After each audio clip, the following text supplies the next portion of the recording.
سورہ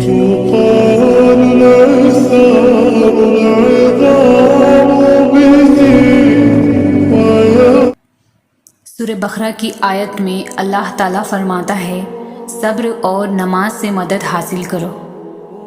تو دیکھو، جب کوئی ایسی آزمائش آ جائے کہ کوئی راستہ نظر نہ آ رہا ہو، آپ کو حق پر ہوتے ہوئے بھی مشکلات کا سامنا کرنا پڑے، تو ایسے میں اپنے اللہ پر یقین اور پختہ کر لینا، فوراً اٹھنا، وضو کرنا، خشوع کے ساتھ نماز ادا کرنا اور اللہ سے مدد مانگنا کہ اللہ، آپ تو جانتے ہیں میں سب کچھ چھوڑ کر صرف آپ کے لیے یہاں تک آیا ہوں۔ اب مجھے ثابت قدم رکھنا، مجھے اپنے نفس کے حوالے نہ کرنا، مجھے شیطان کے وسوسوں سے بچا لینا۔ میں ماضی کے گناہ میں پھر پڑنا نہیں چاہتا۔ پھر دیکھنا اللہ کیسے تمہاری مدد کرتا ہے، کیونکہ یہ تو صرف تمہارے یقین کی آزمائش تھی۔ تم تو خوش نصیب ہو کہ اس نے تمہیں ہدایت دی اور اپنے راستے کے لیے چنا۔ لوگ کہتے ہیں ہم 5 وقت کی نماز بھی پڑھتے ہیں، پھر بھی ہماری زندگی میں اتنی مشکلیں، اتنی پریشانیاں ہیں۔ پتہ ہے کیوں؟ کیونکہ انسان سمجھتا ہے اس نے دین میں قدم رکھ لیا تو اب اس کو مشکلوں کا سامنا نہیں کرنا پڑے گا، اب آزمائشیں نہیں آئیں گی، اب سب میری مرضی کے مطابق ہوگا۔ لیکن پتہ ہے، جو انسان دین پر قدم رکھ لیتا ہے نا، جو بندہ سب کچھ پیچھے چھوڑ کر اللہ کے راستے پر چل پڑتا ہے نا، جو بندہ دین کو سیکھنے کے لیے سٹرگل کرتا ہے، اپنے نفس پر قابو پانے کی پوری کوشش کرتا ہے، تو اسے مزید آزمایا جاتا ہے۔ یہ اس کے یقین کی آزمائش ہوتی ہے کہ اسے اپنے اللہ پر کتنا یقین ہے۔ پہلی بات تو آپ کو یہ یاد رکھنی ہے کہ یقین کے بنا دعائیں ادھوری ہیں۔ دعا سب کچھ کر سکتی ہے، جو مانگ رہے ہو وہ تمہارے لیے دینے دنیا کے لیے ناممکن ہو سکتا ہے، لیکن جس سے مانگ رہے ہو، جو اس پورے نظام ہستی کو چلا رہا ہے، جس کے حکم سے سورج نکلتا ہے اور ڈھلتا ہے، جس کے حکم سے صبح شام میں پھر شام رات میں بدل جاتی ہے، جو تمہیں آج تک سنبھالتا آیا ہے، وہ کیسے تمہاری دعا قبول نہ کرے گا؟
نہیں چاہتا کہ آپ اسے فراموش کرو جب اللہ آپ کو وہ دے دے جو آپ مانگ رہے ہو۔ لہٰذا اللہ آپ کو انتظار کروا رہا ہے تاکہ جب آپ کو وہ چیز ملے جو آپ کا دل مانگ رہا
کون نیکیوں سے، کون اس کی ناراضگی مول لے رہا ہے اور کون رضا مانگ رہا ہے، کون اللہ کے سامنے کھڑے ہونے سے ڈر رہا ہے اور کون نہیں۔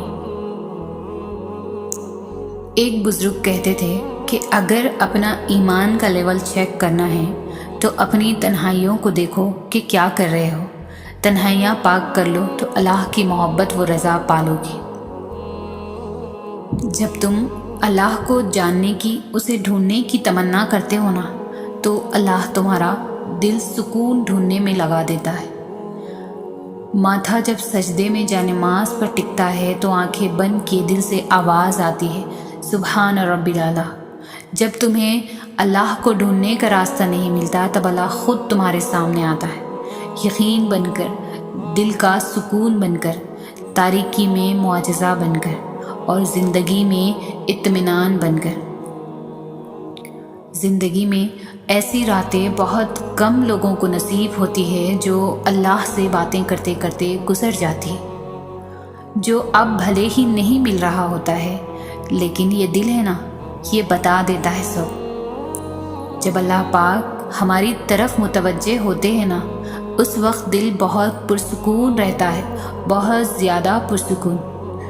ایک عام سی بات بھی اللہ کو بتاتے وقت آنکھوں سے آنسو آنے لگتے ہیں۔ ایسا محسوس ہوتا ہے کہ اللہ سن رہا ہے، اللہ ہمیں دیکھ رہا ہے، اور بے شک وہ سن بھی رہا ہوتا ہے اور دیکھ بھی رہا ہوتا ہے اپنے بندے کا تڑپنا۔ کچھ بھی پریشان کرے تو دعا مانگا کرو، کیونکہ دعائیں اپنا راستہ بنا کر اللہ تک پہنچ جاتی ہے۔ جانتے ہو اللہ پر توکل کے بعد ہونے والے معجزے حقیقتاً ہوتے ہیں، معجزے وقوع پذیر ہوتے ہیں۔ جب تم مسلسل آسانی کی دعا مانگتے ہو، تمہیں کیا لگتا ہے کہ اللہ جواب نہیں دیتا؟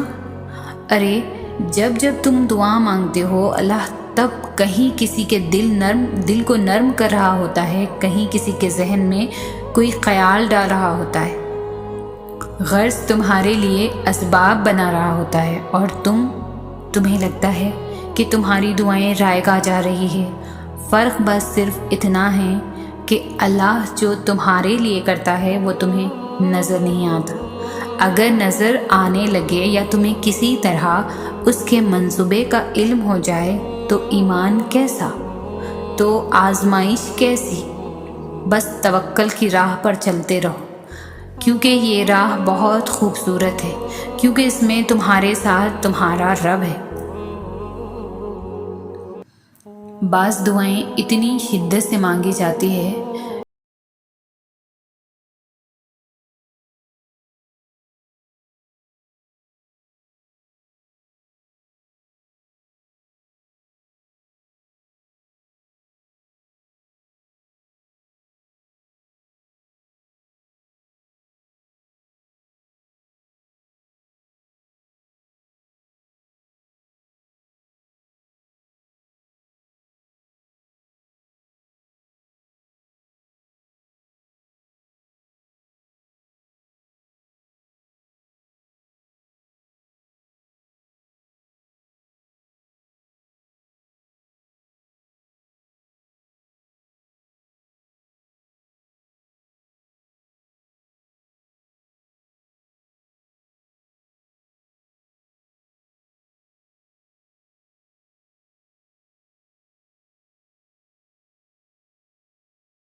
اتنی محبت تو کرنی ہے کہ اس کی رضا کے لیے اپنی ہر چیز قربان کر دو۔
اور پھر میں نے درد سے بھری راتوں میں اللہ کے سوا کسی کو ساتھی نہیں بنایا اپنا۔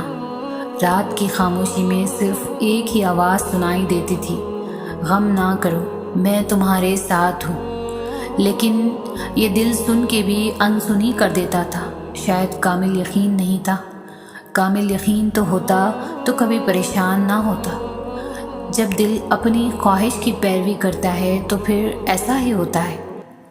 ہم کہتے تو ہیں کہ مجھے یقین ہے اپنے رب پر، لیکن وہ یقین پختہ نہیں ہوتا۔ ہم اپنی خواہش کو ترجیح دیتے ہیں، یہی کہتے ہیں بس کسی طرح یہ حاصل ہو جائے۔ حاصل اور لا حاصل کے چکر میں اللہ سے اتنا فاصلہ ہو جاتا ہے کہ اس کی آواز کو ہی نہیں سن پاتے۔ جب ایک بار اللہ پہ چھوڑ دیا ہے تو بس اس کے سپرد کر کے خود مطمئن ہو جانا، پھر کوئی پریشانی نہیں رہتی۔ اپنی خواہشات کو پیچھے رکھ کر اللہ کا فیصلہ ماننے کے لیے دل کو راضی کرنا چاہیے۔ جب دل راضی ہو جائے تو پھر سب بدل جاتا ہے۔ فیصلہ ہماری سوچ اور خواہشات سے کہیں بڑھ کر ہوتا ہے، اور تب دل بے ساختہ پکار اٹھتا ہے، بے شک میرا رب ہر چیز پر قدرت رکھتا ہے۔ دلوں کو بدلنے پر، سوچ کو بدلنے پر، حالات کو بدلنے پر، نیز اس دنیا کی ہر ناممکن شے کو ممکن بنانے پر، بے شک میرا اللہ ہر چیز کا احاطہ کیے ہوئے ہے۔